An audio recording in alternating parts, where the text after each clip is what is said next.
Hello friends, welcome to grow with CV. I hope कि आप सभी बढ़िया होंगे। आज की वीडियो में बात करने वाली हूँ एक न्यू टीचिंग वैकेंसी के बारे में, जिसमें आपकी 3 पोस्ट पर वैकेंसी निकलती हैं। एक टीजीटी, दूसरा पीजीटी और तीसरा प्रिंसिपल। ठीक है। सबसे पहली बात, यहाँ पर जो भी लोग डीएलएड यानी कि डिप्लोमा किए हुए हैं उनके लिए ये पोस्ट नहीं है। ठीक है। उनके लिए इस में जो है वैकेंसी नहीं निकलती है। ठीक है। सो सबसे पहली बात, ये जो वैकेंसी है आपको 2025 से 2026 में देखने को मिलेगी। सो बहुत जल्द ही आपको ये वैकेंसी देखने को मिलेगी, यानी कि इस ईयर 2025 से 26 में आपको इसका नोटिफिकेशन देखने को मिल जाएगा। ऐसा ट्वीट किया गया है किसके द्वारा, ट्राइबल मिनिस्ट्री के द्वारा ये ट्वीट किया गया है कि आपको जो है टोटल 38,000, जो कि बहुत बड़ा आपका अमाउंट अगर मैं कहा जाऊँ वैकेंसी का। ठीक है। 38,000 बहुत अच्छी पोस्ट है। इस पर आपका जो है आपको टीचिंग वैकेंसी देखने को मिलेगी। अब ये नहीं कह सकते हैं कि इसमें कितनी पोस्ट रहेंगी, टीजीटी की कितनी, पीजीटी की कितनी, प्रिंसिपल की। ये जब नोटिफिकेशन आएगा तभी हम बता पाएंगे। ठीक है। लेकिन हमें यहाँ पर क्लियर होना चाहिए हमारे माइंड में, अगर हम इसके लिए एलिजिबल हैं तो हम एटलीस्ट इसके टच में रहें। इसके लिए प्रिपरेशन पहले से हमको करनी होगी, क्योंकि जब नोटिफिकेशन आता है फिर एग्जाम होता है, फिर उतना टाइम इसके लिए नहीं दिया जाता है। ठीक है। इसलिए टीजीटी लेवल की अगर आप प्रिपरेशन या पीजीटी लेवल की प्रिपरेशन अगर आप करना चाहते हैं तो इसके लिए आपको पहले से प्रिपेयर होना पड़ेगा। तो आज की वीडियो में आपको कंप्लीट बताने वाली हूँ कि इसका एग्जाम पैटर्न क्या होता है, इसकी सैलरी क्या होती है, ये स्कूल कैसे होते हैं, कहाँ पर कैसे जॉब होती है, क्या सैलरी रहेगी, है ना, और क्या इसके लिए एज लिमिट रहती है। सबसे पहले मैं बात कर लेती हूँ कि ये EMRS एक्चुअल में कहाँ पर वैकेंसी है, क्या ये गवर्नमेंट होती है, नहीं होती है। तो सबसे पहली बात तो ये है कि हाँ, ये गवर्नमेंट होती है, ये सरकारी होती है। अगर आप जो है इसमें सेलेक्ट होते हैं टीजीटी पीजीटी पर, तो आप एक सरकारी टीचर कहे जाएंगे। ठीक है। जैसे कि आपका KVS होता है, NVS होता है, उसी तरीके से सेंट्रल लेवल की ये भी एक वैकेंसी है। ठीक है। अब ये जो स्कूल होते हैं ये कहाँ पर लोकेटेड हैं, तो ये जो स्कूल हैं आपके जो ट्राइबल एरियाज़ होते हैं वहाँ पर लोकेटेड रहते हैं। और इनका मोटिव क्या होता है, इनका मोटिव ये होता है कि जो आदिवासी लोग के बच्चे होते हैं, ठीक है, वो और प्लस जो पिछड़े वर्ग के लोग होते हैं उनको जो है फ्री एजुकेशन प्रोवाइड करना। आई होप कि ये चीज़ आपके समझ में आ गई होगी। अब हम इसके बारे में थोड़ा डिटेल में नॉलेज लेते हैं।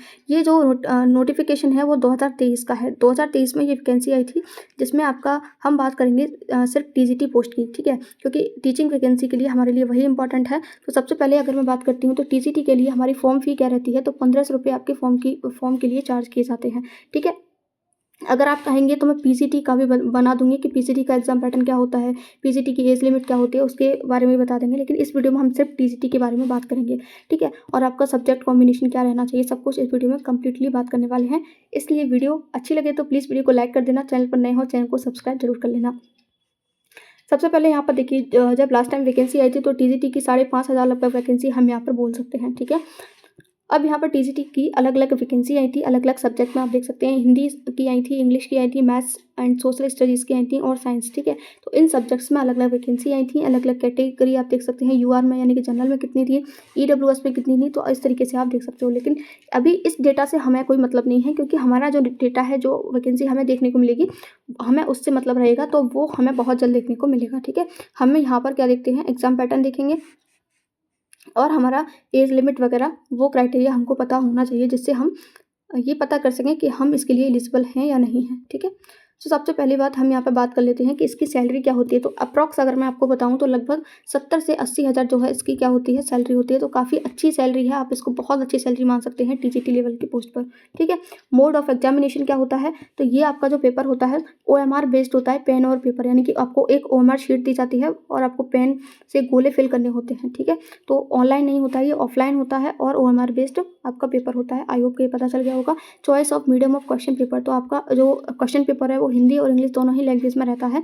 ठीक है। अब बात करते हैं एग्जाम पैटर्न की।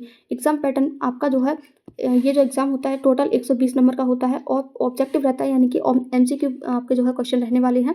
और लैंग्वेज कॉम्पिटेंसी टेस्ट, इसमें एक लैंग्वेज कॉम्पिटेंसी टेस्ट भी होता है जो 30 नंबर का होता है, लेकिन ये जस्ट आपको क्वालिफाइंग होता है, ये सिर्फ आपको क्वालिफाई करना होता है। ठीक है। जो मेन आपकी कट ऑफ निकलती है वो 120 नंबर में से निकलती है। ठीक है।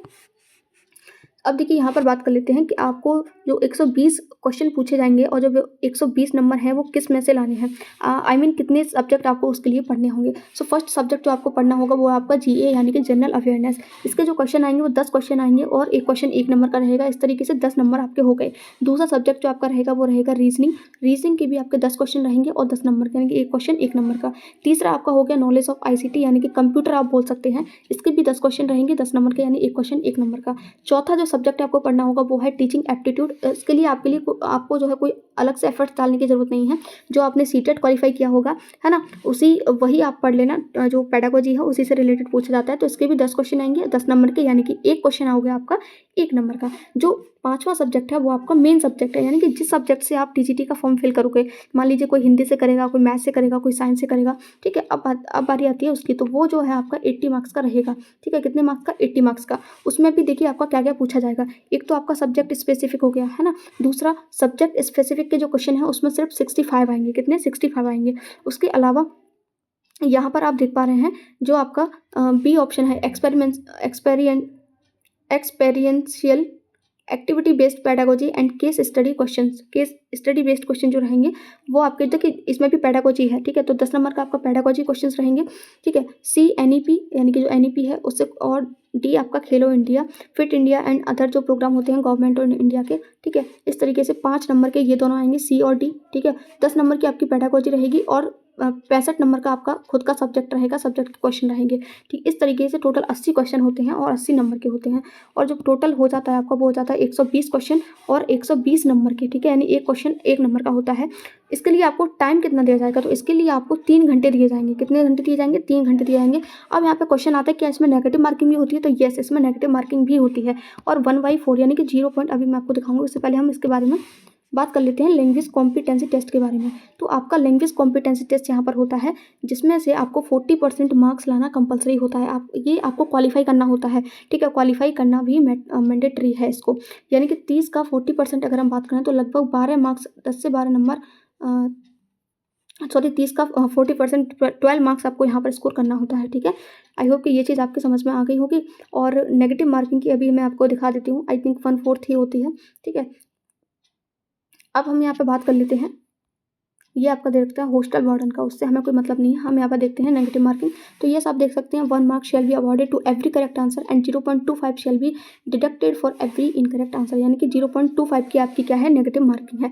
तो आई होप कि ये सारा पैटर्न आपके समझ में आ गया होगा। उसके बाद अगर आपका कोई देखिए डाउट रहता है, कोई आपकी क्वेरी रहती है, तो नीचे कॉमेंट सेक्शन में आप कॉमेंट भी कर सकते हैं। मैं आपको 100% आपका जो इशू है उसको रिजॉल्व करने की कोशिश करूँगी, ठीक है। एग्ज़ाम पैटर्न मैंने आपको बता दिया, सैलरी मैंने आपको बता दी, एंड मैंने आपको ये भी बता दिया कि कितना फॉर्म फी लगता है, एग्ज़ाम किस तरीके से होता है। अब हम थोड़ा सा यहाँ पर क्वालिफिकेशन की बात कर लेते हैं कि क्या क्या आपके पास होना चाहिए, ठीक है। तो यहाँ पर हम टीजीटी पोस्ट की बात करते हैं। आपके पास कोई भी सब्जेक्ट हो, इंग्लिश, हिंदी, ठीक है, मैथमेटिक्स, साइंस या सोशल साइंस। सबसे पहले बात करते हैं एज लिमिट की। तो आपकी जो एज है वो 35 साल से ऊपर नहीं होनी चाहिए, ठीक है। 35 साल तक आप जो है इस फॉर्म को फिल कर सकते हैं। Age relaxation for SC, ST, OBC and other categories as applicable under the government of India rules up to 55 years for EMRS के जो एम्प्लॉयज़ हैं उनके लिए वो 55 साल तक के हैं, तब भी इस फॉर्म को फिल कर सकते हैं, ठीक है।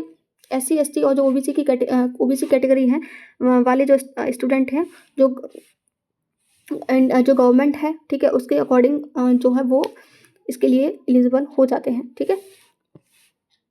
इन्होंने कोई स्पेसिफिक छूट अपनी तरफ से नहीं दी है। जो गवर्नमेंट ऑफ इंडिया की तरफ से रूल है उसके अकॉर्डिंग ही आपको यहाँ पर छूट दी जाती है, ठीक। सबसे पहले देखिए यहाँ पर बात कर लेते हैं कि आपके पास क्या क्या होना चाहिए। तो bachelors degree from a recognised university institute in concern subject, यानी कि आपका जो जिस सब्जेक्ट का आप फॉर्म फिल कर रहे हो उसमें आपकी बैचलर्स डिग्री होनी चाहिए। The candidate should have studied the requisite subjects in all three years of degree course, यानी कि मान लीजिए आप मैथ से फॉर्म फिल करना चाहते हैं तो 3 ईयर यानी 3 साल आपने मैथ सब्जेक्ट पढ़ा होना चाहिए, ठीक है।